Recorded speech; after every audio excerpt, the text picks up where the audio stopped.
Throw down the iPhone 5 because the iPhone 5S and 5C are official. Maybe not throw it down, but put it down lightly on your desk. I'm Aaron Baker. You're in the GSM Nation, and today we're talking about the 5S and the 5C.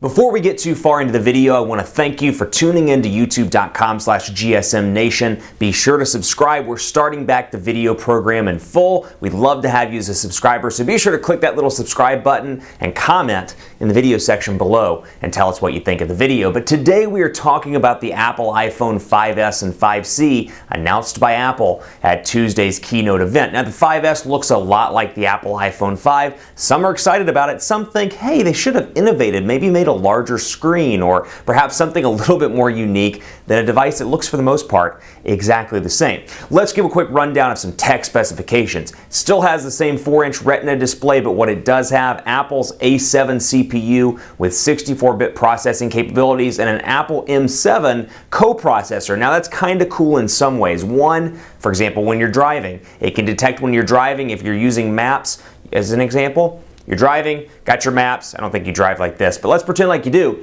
You drive like this, looking at the map, it's telling you your maps based on driving, and then when you get out of the car, the coprocessor detects that you're out of the car, and from there it switches over to walking mode. So that's kind of cool. Very similar to the feature we see in the Moto X with the secondary architecture that works with Google Now. So when you say, okay, Google Now, it transitions off to that processor. It's great for battery life, and it's great for some of these cool features like I just said, where you can get out of the car and continue to walk on foot and the maps automatically transition. But 3 new colors as well. You've got gold, or champagne as I call it, gold. You've got silver instead of black. And then you have white as well. 3 different colors. A lot of people hate that gold. Some people love it. I'm sure there's somebody out there that loves it, right?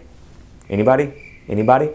Gold's available now in the 5S. And then you've got the 5C available in 5 different colors, and it's going to retail for $99 with a 2-year agreement on AT&T, Sprint, Verizon, and T-Mobile. I expect these devices to come to regional carriers as well, so keep a look on Apple's site and for various press releases detailing that, but I expect this to come at some point to US Cellular when they get the iPhone stuff, perhaps to some of the other regionals like C Spire and some of the other ones in the US. But the 5C, very similar in a lot of ways, 4-inch display, a little bit of a smaller camera, but has a lot of different color options to choose from and a cheaper on-contract price. Now that C does not stand for cheap, because when you look at it in terms of full retail, $549 to start. So you're not getting a $300 device. Every Android OEM out there breathes a collective sigh of relief when they think about it, because I think they were worried that they were going to have a device that's going to be a little bit inexpensive in comparison to an Android device. But back to the 5S, you've got a fingerprint scanner right there on the front, and it's going to work with iTunes. So for example, when you go to download something, instead of putting in that password,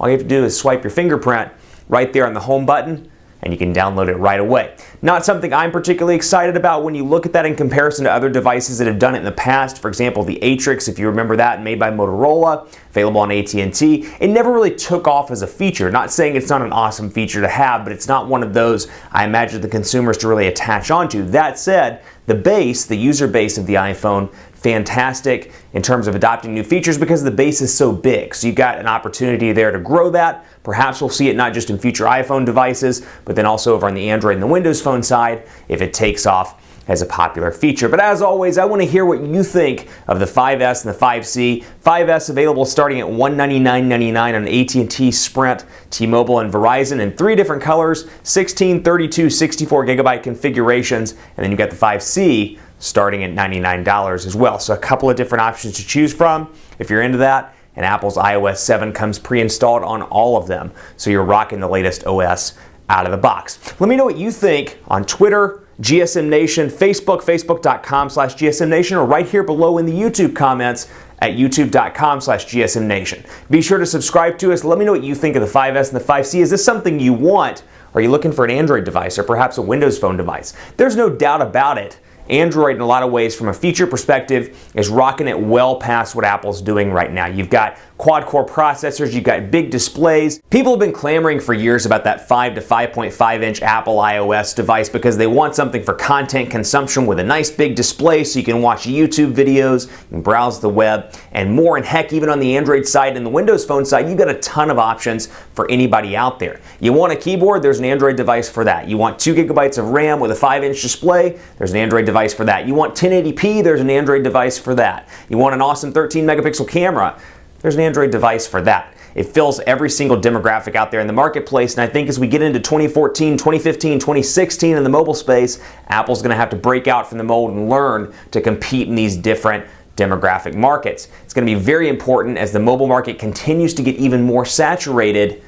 Gaining new business is important, and they're going to have to branch out and work on not only the small size of the space, but the large size of the space as well, or side of the space rather, as well. Keep it locked right here on Twitter, GSM Nation, right here on YouTube at youtube.com/GSM Nation, and Facebook as well, facebook.com/GSM Nation. Thanks for watching. I'll see you next time.